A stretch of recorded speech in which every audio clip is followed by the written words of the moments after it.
kita lakukan hari ini adalah pembelajaran yang mengarah pada langkah-langkah metode ilmiah, mulai dari mengamati, menanya sampai mengkomunikasikan. Kalau metode ilmiah itu menyimpulkan. Untuk itu sebagai pengantar, nanti akan diisi pada pertemuan kali ini sebagai moderatornya adalah Ibu Wafiah SPD, kemudian sebagai notulen, ya, notulisnya adalah Ibu Wahyu Nurdiansyah. Untuk itu pertemuan kali ini saya serahkan kepada Bu Wafiah untuk menyampaikan yang terkait dengan model pembelajaran aktif. Terima kasih. Waktu saya berikan kepada Bu Wafiah.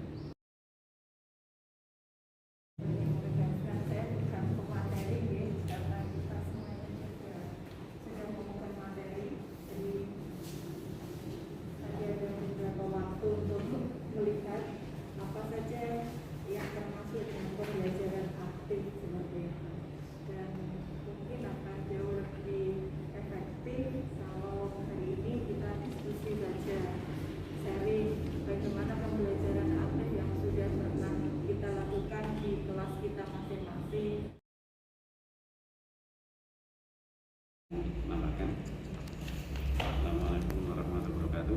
Waalaikumsalam.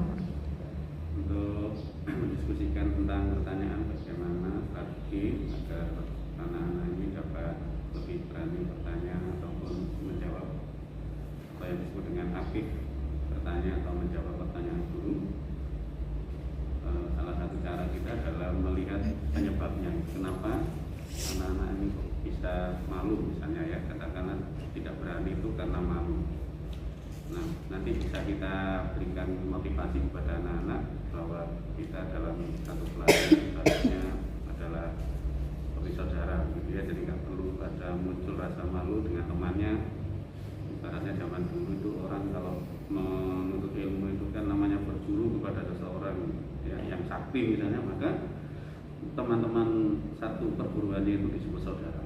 Nah, ini juga bisa dipakai sebagai bentuk motivasi anak-anak agar tidak malu kepada temannya, termasuk kepada gurunya. Jadi mungkin kita sampaikan bahwa guru itu anggap saja sebagai orang tua kalian di sekolah dan tidak perlu malu ketika harus mengajukan pertanyaan atau menjawab pertanyaan, baik itu yang terkait dengan alasan seandainya tidak aktifnya karena malu.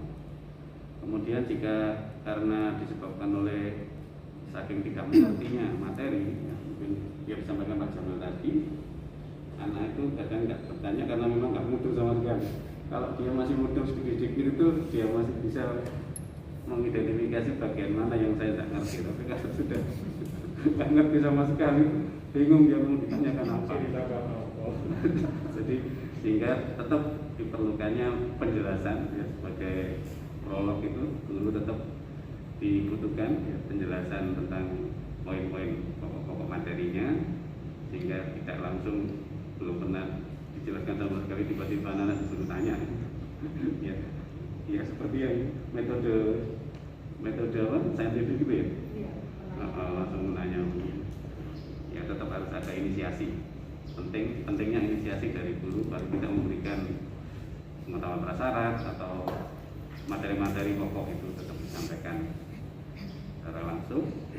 Nah, kemudian metode tanya jawab. Nah, ini metode tradisional tapi masih sangat efektif menurut saya, karena dengan tanya jawab inilah yang membuat anak-anak itu agak dipaksa untuk menjawab. Apalagi kalau tatap muka kan begitu kita langsung menyebut nama, langsung menyebut nama siswa, kemudian baru kita ajukan pertanyaan. Nah, anak-anak kan dengan agak terpaksa kan harus menjawab. Nah, demikian juga kalau online ya tetap kadang saya juga menyebut namanya, sebut nama dulu, baru ajukan pertanyaan, kan begitu ya, tidak. Oh, kebalik ya, yang benar ajukan pertanyaan dulu, baru ya baru sebut namanya biar semua mikir ya. Kalau kebalik yang mikir cuman yang dipanggil dulu. Iya biasanya gitu, aman, nama saya nggak dipanggil ya. Jadi bisa diajukan pertanyaan dulu baru dipanggil namanya. Nah, kemudian ada juga cara seperti yang saya lakukan juga, yaitu saya siapkan soal-soal kuis dalam setiap pertemuan. Itu kita buat ya katakanlah sekitar 5 soal atau 6 soal selingan ya, setiap kita pada poin tertentu materi itu ya, biasanya satu pertemuan kan itu ada beberapa ya sub topiknya. Nah itu kita selingi kuis. Nah ini anak-anak bisa cepet-cepetan ya menjawab. Jadi bisa, kalau saya karena saya masih tradisional ngajarnya pakai WA, jadi ya soal kuisnya saya ketik di PowerPoint laptop, saya foto, ya saya share gitu, terus anak-anak angkat tangan menjawab, terus kita beri umpan balik. Kalau memang jawabannya masih kurang ya kita bahas, kita beri kesempatan siswa yang lain untuk memberikan jawabannya dan sebagainya. Saya kira itu akan bisa membuat anak-anak lebih semangat dalam menjawab pertanyaan. Terus nanti di akhir pembelajaran kita tayangkan hasilnya, rekap ya, kita beri bintang atau star gitu ya, kita buat tabel di PowerPoint. Nanti pertanyaan pertama yang jawab benar siapa, kasih bintang 1, nanti namanya siapa lagi dapat bintang berapa. Nah itu paling tidak kita nggak bisa nyiapkan hadiah yang sifatnya materi, misalnya ngasih apa permen atau apa karena jarak jauh ya, bisanya memotivasi lewat bintang itu aja diketik dalam tabel ya. Nah itu nanti tiap pertemuan anak-anak berlomba-lomba untuk pakai-pakaian bintang. Nah itu kalau bahasa Jawanya seperti itu. Baik, sementara itu dulu berkaitan apapun pembelajaran kita, kalau anak tidak ada umpan balik, timbal balik, anaknya ya mungkin diam saja, juga tidak akan terjadi yang namanya pembelajaran aktif. Seperti yang sudah diutarakan Pak Misbahun tadi di awal, bahwa kita fokus ke strategi pembelajaran berbasis aktivitas seperti itu.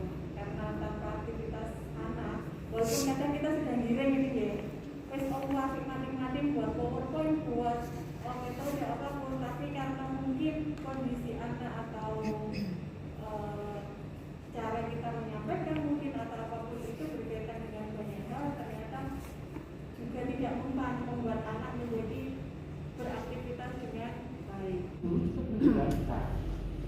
Mungkin apa di sini jadi dia membaca juga, kemudian mendengar juga, melihat, mungkin ini tetap ada kok. Jadi seolah-olah kalau kita bicara aktif itu diabaikan, ada tidak apa.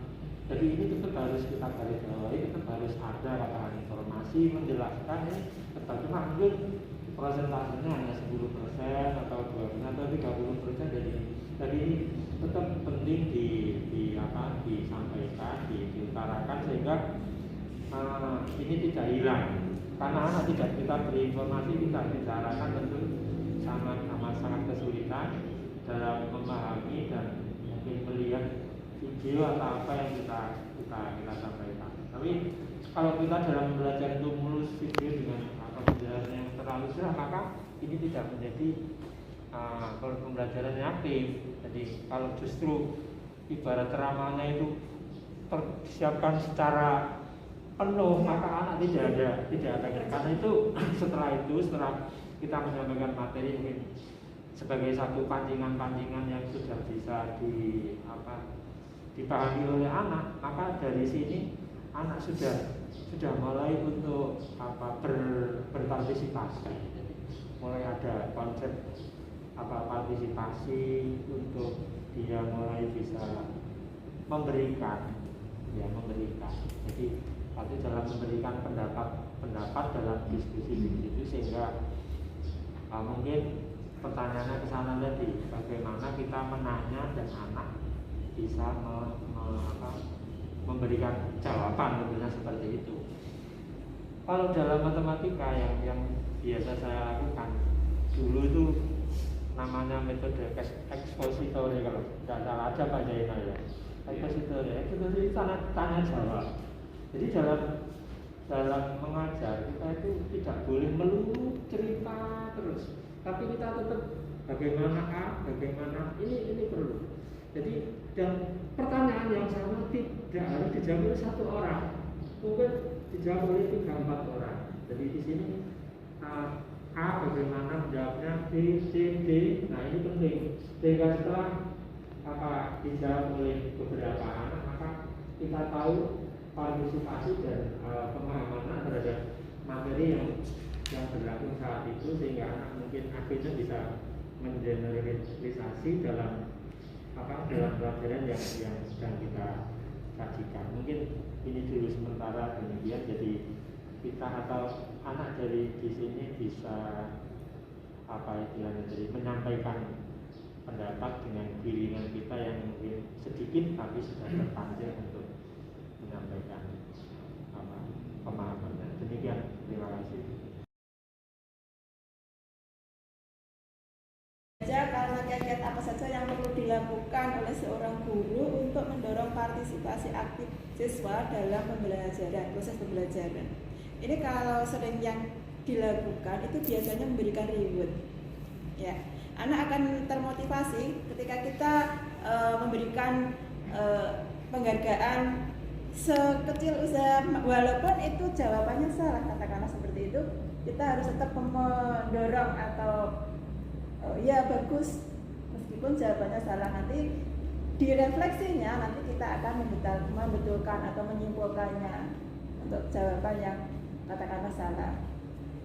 Kemudian pembelajaran yang menarik lagi, ini anak biasanya cenderung bosan dalam satu tempat. Itu kita bisa mengalihkan dengan mengajak bermain atau dengan mengajak anak outdoor learning, pembelajaran di luar yang beda dengan kesehariannya, sehingga anak ini ada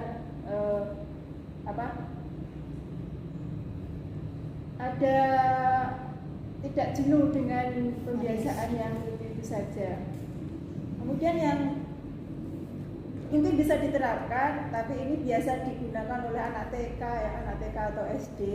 Akan tetapi itu juga menarik juga untuk sesekali digunakan di dalam pembelajaran tingkat SMP. Meskipun itu untuk anak didik tingkat PAUD, karena memang dalam kesehariannya di anak PAUD itu diajak bersenang-senang, diajak untuk memahami tema apa hari ini, ya dengan sendirinya, dengan niat yang senang itu, awalnya senang itu, jadi anak-anak berniat dan berlomba untuk memahami yang disampaikan oleh Bapak Ibu guru, seperti itu. Kemudian pembelajaran apa saja yang siswa tidak bisa, itu setidaknya kita akan mengajak anak-anak tersebut untuk memahami dan mengarahkannya, sehingga di dalam kelompok tersebut anak tidak merasa minder, karena perasaan minder dan rendah diri ini yang justru anak ogah atau tidak aktif lagi untuk dalam belajar. Seperti itu. Terima kasih. Terima kasih Bu Ina. Jangan ada diskriminasi di kelas nih.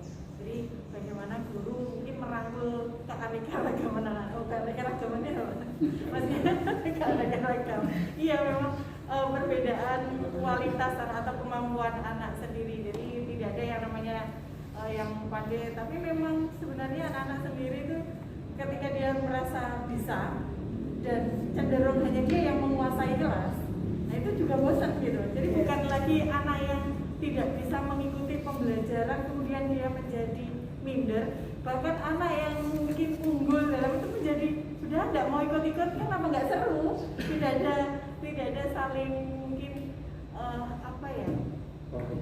iya betul, kompetitifnya kurang beragam gitu, karena merasa nggak seru plus, yang lainnya hanya diam dan bahkan mungkin hanya mendengarkan, mengikuti itu saja. Terima kasih Bapak Ibu, monggo. Terkait dengan FGD pembelajaran aktif hari ini, saya kira cukup. Terima kasih Bapak Ibu guru yang luar biasa sudah meluangkan waktu dan pemikirannya untuk bisa sharing di sini. Oke, saya juga bisa langsung kamera kita. semuanya bisa mengupdate ilmu bahkan wawasan kita. Terima kasih. Sekian dari saya. Assalamualaikum warahmatullahi wabarakatuh. Waalaikumsalam warahmatullahi wabarakatuh.